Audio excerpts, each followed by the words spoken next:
Hello guys, welcome to my YouTube channel. स्वागत है आप सबका स्टडी दूसरा मैम चैनल पे। आज हम 6th क्लास का सामाजिक विज्ञान का ये न्यू एनसीईआरटी है, उसका पार्ट नंबर 5 भारत अर्थात इंडिया के बारे में पढ़ेंगे। स्टार्ट करते हैं। भारत में प्रारंभिक काल से ही आध्यात्मिक और सांस्कृतिक एकता स्थापित हो गई थी, जो हिमालय और दो समुद्रों के बीच इस महान मानवता की जीवन धारा का अभिन्न अंग बन गई। ये किसने कहा? ये कहा श्री अरविंद ने। ठीक है, देखो ये हमें 2300 वर्ष पूर्व ग्रामीण भारत को दिखाता है। एक महान सांची का स्तूप है।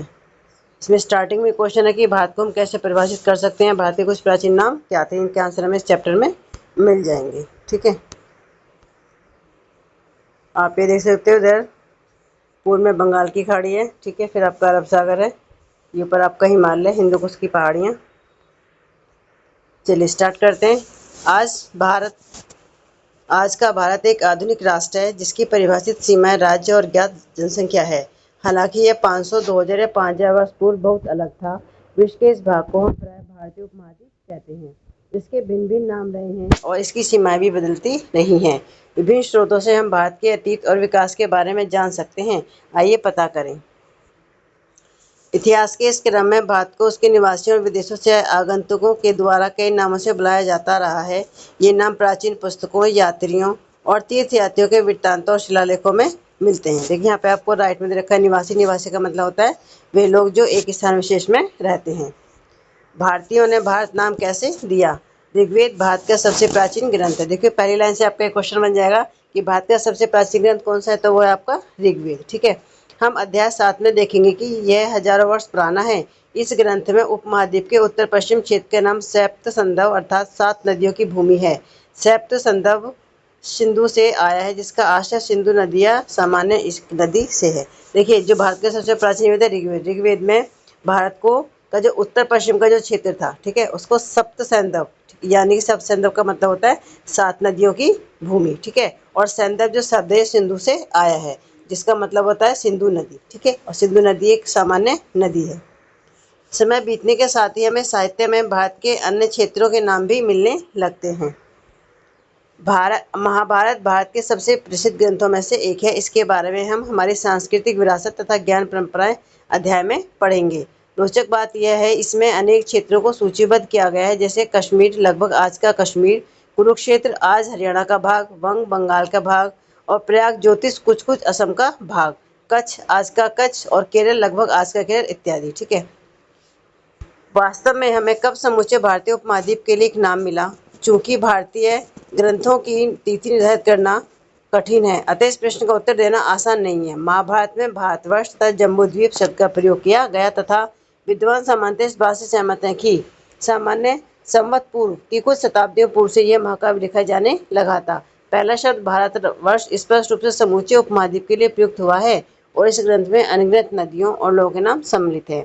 भारतवर्ष से आश्रय भरत के देश से है। भरत वह नाम है जो सर्वप्रथम ऋग्वेद में उल्लिखित हुआ था।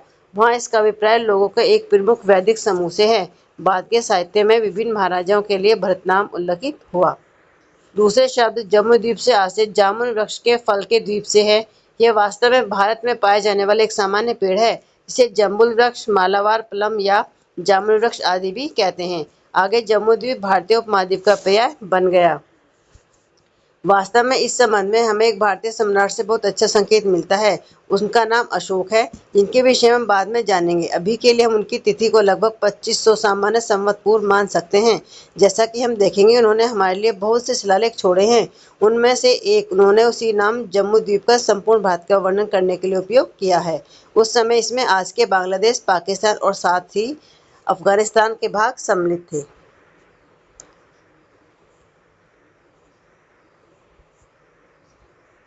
कुछ शताब्दियों के बाद भारतीय उपमहाद्वीप के लिए सामान्यतः भारत नाम का प्रयोग किया जाने लगा।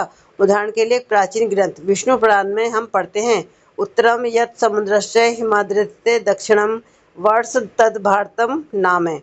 वह देश जो समुद्र के उत्तर में है और हिमाचित पर्वतों के दक्षिण में, उसे भारत कहते हैं। ये कहाँ पे वर्णन मिला? ये हमें विष्णु पुराण के अंतर्गत इस चीज़ का वर्णन हमें मिला है। यह नाम भारत आज ही प्रयोग में है। उत्तर भारत में से सामान्यतः भारत लिखते हैं, जबकि दक्षिण भारत में प्राय भारतम लिखते हैं। यह जानना रोचक है कि भारत के लिए देश के विभिन्न भागों ने एक समान परिभाषा को अपनाया। उदाहरण के लिए 2000 वर्ष पूर्व प्राचीन तमिल साहित्य की एक कविता में एक ऐसे राजा की प्रशंसा की गई है जिसका नाम दक्षिण में केप कुमारी से उत्तर में महान पर्वत तक, पूर्व के महासागर से पश्चिम के महासागर तक जाना जाता है। उत्तर में महान पर्वत को अब आप पहचान सकते हैं और केप कुमारी की पहचान करने में भी कठिनाई नहीं होनी चाहिए। इस तरह प्रतीत होता है कि प्राचीन भारतीय अपने भूगोल को अच्छी तरह से जानते थे। देखिए, भारतीय संविधान जो सर्वप्रथम अंग्रेजी में लिखा गया था कि शुरुआत में ही इंडिया दैट इज भारत वाक्यांश का प्रयोग किया गया है। संविधान के हिंदी अनुवाद में भी वही भारत अर्थात इंडिया को उल्लेखित किया गया है। यानी कि देखिए, जो हमारा संविधान है उसमें दो शब्द दिए गए, इंडिया, ठीक है। इंडिया का मतलब क्या है? भारत। चाहे आप इंडिया लिखिए या भारत के, दोनों का मतलब क्या है? एक ही है, ठीक है।